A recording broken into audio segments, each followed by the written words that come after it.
We have been wanting to go to Lees Ferry and go camping for such a long time, ever since we saw Horseshoe Bend and wanted to actually get in the water and actually float down the Colorado River. Finally, we got our chance. We are loving this campground, want to show you around. We are in what we think is the most awesome spot because we've got the water behind us, we've got awesome views of the mountains surrounding us, we've got a lot of privacy, and it's just really beautiful here. We'll show you what the rest of the campground looks like from the top of our rig. If you're thinking that you might want to come here, we're going to walk the campground so that you can see what is here and about the size of the sites and the size of the rigs that are fitting in there.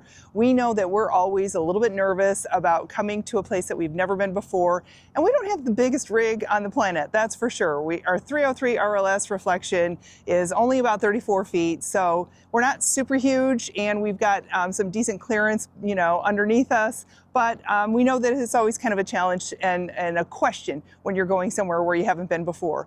We're amazed at the number of big rigs that we have seen here, and they are fitting just fine. So we'll go do that tour. Don't forget, we're in a fee area here. There's no drones, no fireworks. Pick up after your dogs, and don't forget that you are in rattlesnake country.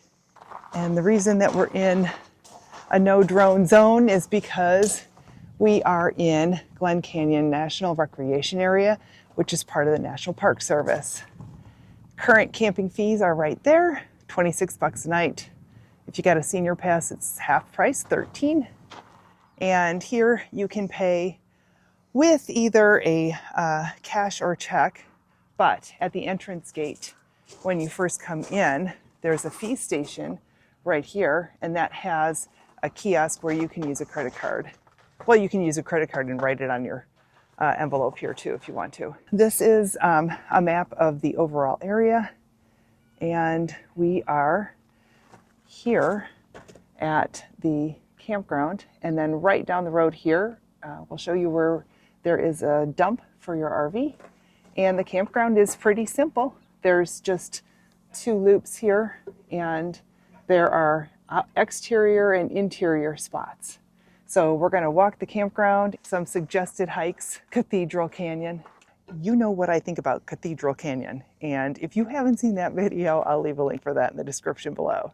That's Pete's hike, it's not mine. There is also the Spencer Trail hike, and there's a little hike over by the Lonely Dell Ranch. When you drive into the campground, we're going to take a walk through here and up the first loop. Here is spot number 1 off to our right. You can see the size of rigs that fit in these spots, and we're going to show you if there is some kind of view. Most of them have some kind of a wind and shade shelter.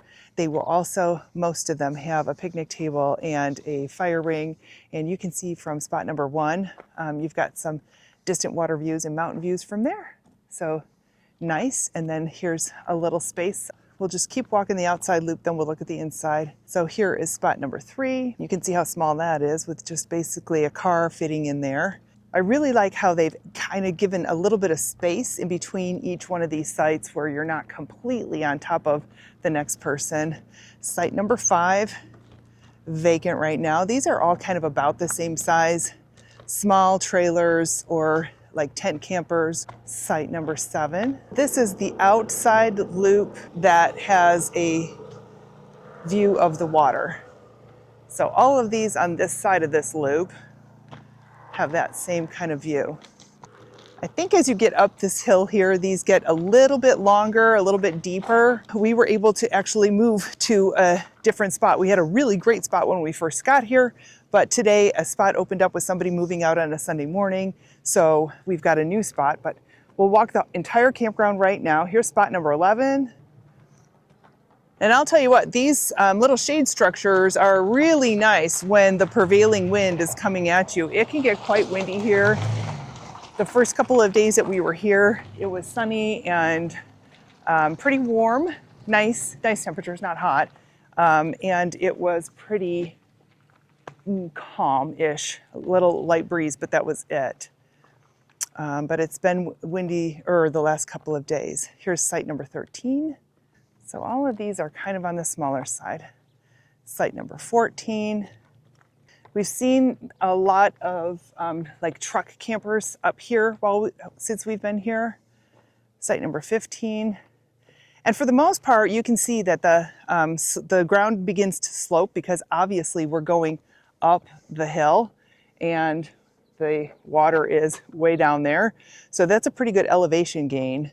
And so the sites are actually pretty level for what we're looking at. You're still going to have to do some leveling. We're still at that top loop, site number 17. So this is where you round the corner. So the really nice thing about this part of the loop is the views that are the backside here are the ones, the mountains. Cliffs. The mountains in the distance are Vermilion Cliffs. And that's a national something area. I don't remember. I don't either. We'll check that out and let you know. Anyway, we're going to keep walking the outside loop on the top end of the campground. That's a rig there. Site number 19's got a good size rig. What? Not tons of clearance, though. No, not a lot of clearance. But wow, the room inside that would be spectacular. Imagine.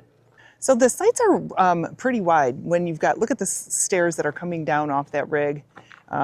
So it's not like there's big, huge boulders and stuff. It's pretty easy to maneuver around here. There usually is enough room for a good-sized truck and trailer. Site number 21, cute little retro guy. We are coming up on a little shed here, which is associated, I believe, with this host site, which looks like they're doing some chores today. Oh, they got a water hookup. Nice. They got power. They got power and water. Yeah, just for the very nice. So this is the host site. It's a reflection. I think that's a 303. Yeah, same as us, 303 RLS.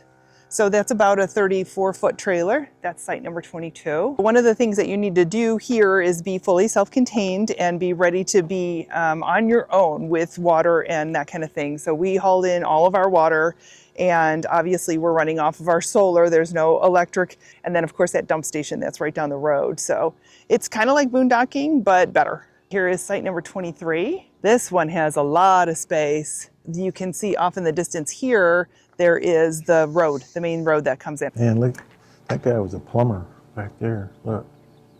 What? What are you doing? What are you doing? His pants are around his ankles. He's working Telly with a plumber. Site number 25. Now these look like they're starting to get a little bit longer. They're all about the same width, I think. Site number 27. That's a nice view out the back end. You can see that we are coming up on this one-way sign. This is the entrance. Now we're going to continue on and go down the bottom loop. You certainly don't see many trees at these sites, so if you're interested in a tree, you might want to remember that site 29 has a little tree next to it. Site number 31. We'll walk down here a little bit. So this is a wash area that is behind these. And the elevation here is so high that you would never need to be worried about any significant enough rainfall where you'd be in trouble with the wash. You're so high above it. But I hiked that wash yesterday all the way up, so probably do a video on that. Okay, we can show you a little bit of video because Pete hiked that yesterday. Site number 33. Oh, this is the second host site. They do have water and power here also. Oh, he's got a sewer hookup. This is the second host site, number 35. Now we're getting a lot closer to the water. Site number 37. This is site number 39. This was our original site that we moved out of earlier today to move across the street. You can see how close we are now to the Colorado River. This is one of the biggest buffer zones in the entire campground, and we really liked having this site here. But we like the one that we just moved into even better. Site number 41 always has someone in it, and the people that are in here right now are obviously in a vehicle that they use to drive to go places like, you know, to hiking trails and stuff like that. But this is a really, really nice site. It's not the longest one, but we could certainly fit into here. And it's really nice because out of this site, you've got nothing obstructing your view of the Colorado River. This big A-class moved in yesterday, I believe. Probably a 40-foot A-class. Yeah. Fits in there real nice. So you can see that the beauty of this is that there's some larger rigs that can fit in here. You can take this little trail and hike down this path and across the road over to the beach to sit at the Colorado River Beach. I don't know what site number this is, but this is the first site that actually is like a parallel parking site. I would have to say I think this one here is my favorite site, site number 45. Wide expanse of the view of the Colorado River. This, da, da, da, da, we moved into today. Look at how much space we have here. And this site number is 47. And the real beauty of this site is, whoa, whoa, whoa. So you know that Pete and I are always all about the views. That's why we go camping, because we want to see beautiful places and beautiful scenery and nature, and not just like have to pedal to it on our bikes or drive to it in the truck, but we want to like be camped in it. So when we get spots like this, we get really excited. So we're extending our trip, and now we're adding 3 days because we moved into this spot today and it was worth it. We just basically moved across the street, and here's what we get to see now. We have views of the mountains, we've got views of the river, and our site goes all the way around. We even have a couple of trees here. We've got a nice shade structure. We don't have a wind block, but this is our site, and this is what we get to look at. So we're pretty dang excited to be here right now. We are not done exploring the campground. Oh, we got to undo our flag. It was so windy, we had to tie our flag up. It got really windy last night. So the really nice thing is, look at all of the space that we have between us and the next campsite. It's nice and private. Beverell, do we like our privacy? We love our privacy. We love our privacy. We don't get tons of privacy. We don't always get tons of privacy, and we'd rather have a nice view and suffer the privacy on the privacy side if we have to. But we will take view and privacy and be really excited about it any day of the week. Looks like people are filling in again. So here is site number 48. They have really nice views here too. The one thing is when you're looking at these sites is like, where do you need to sit to get the view? Remember that. So here you could sit behind your little wind guard thing and really get an awesome view. You can get an idea of these sizes of these sites are definitely a lot smaller. This is site number 49. And here is site number 50. They're getting shorter as we get closer to that entrance. This is our last exterior loop spot, site number 51. So that's the exterior of both of the loops. So now we're going to go see the interiors. The interiors, not only do they have camp spots, but they have the bathrooms and they have the garbage dumpsters. So here we go. Hi there. This is site number 2, site number 4. This one has a grill. Wow. That's the first one that I've seen with a grill. Yeah.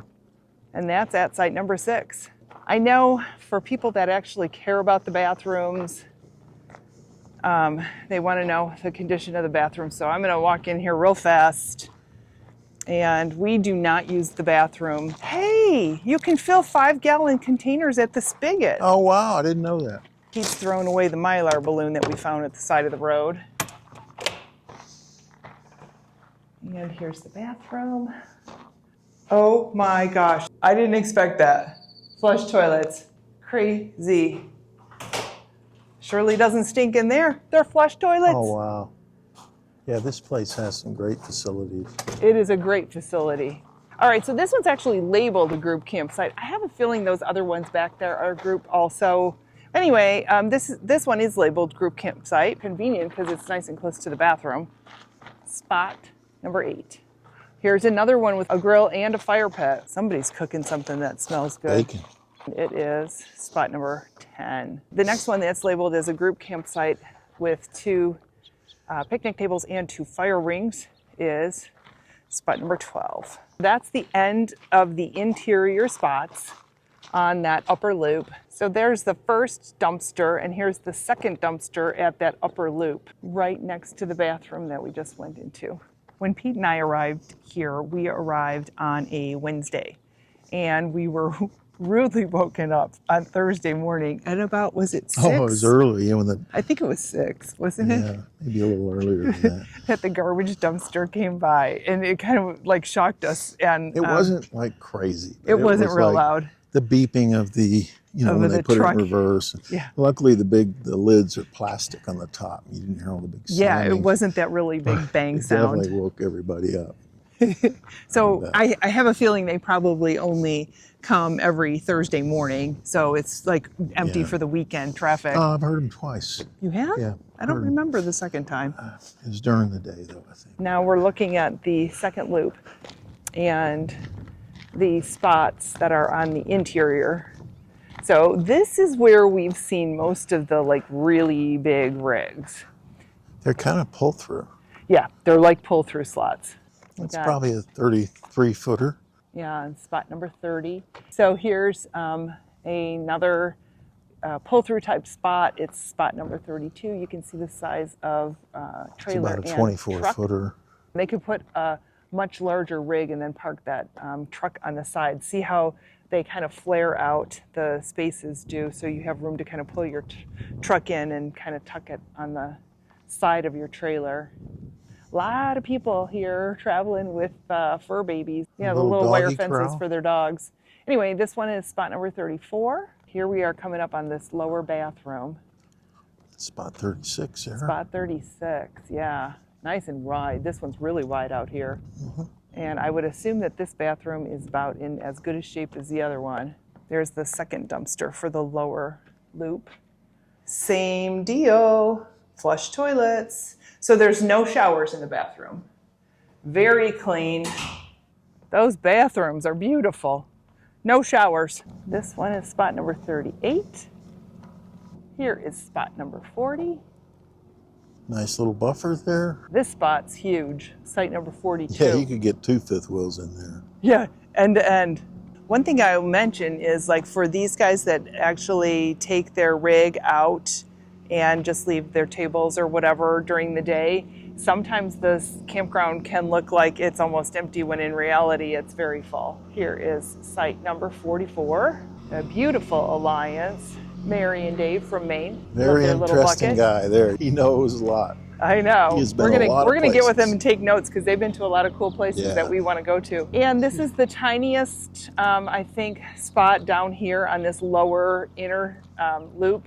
This is spot number 46. And it certainly is still big enough to pull in a decent sized rig. So we're about 3 inches low on the riverside. So we only had to go up a little bit on that side to level this thing. Yeah, Not bad. not bad. Well within our tolerance, that's for Yeah. sure. We've done so many things since we've been here and we still have more to go. So we'll have an entire list of the things that you can do if you want to camp here. And one of the things that we've done that we want to maybe sort of recommend is the Cathedral Wash Hike. We did a video on that. I'll leave a link in the description below so you can check that out. We've also kayaked the Colorado River. We haven't created that video yet, but as soon as we do, we'll link that too. And there are tons of other hikes and other things to do. So if you're thinking about it, you might want to come and also consider the time of year that you're coming. Yeah. It's the end of March, but we've been experiencing unseasonably warm weather, and its front is coming through, so it's going to get back to kind of normal-ish temperatures. And so overnight lows are going to be in the low 30s, possibly below freezing, and the daytime temperatures for this upcoming week are expected to be around 50, and that's a lot more typical than what we've experienced so far. The summertime months are super warm, so it might be a time to make sure that you've got a generator or plenty of solar to run your air conditioner and your rig. And other than that, the fall and the spring are absolute beautiful times. If you have any questions about this place or any of the other videos that we have, then just leave a comment. We would love to hear from you and help you out in any way that we can. And we'll see you again soon.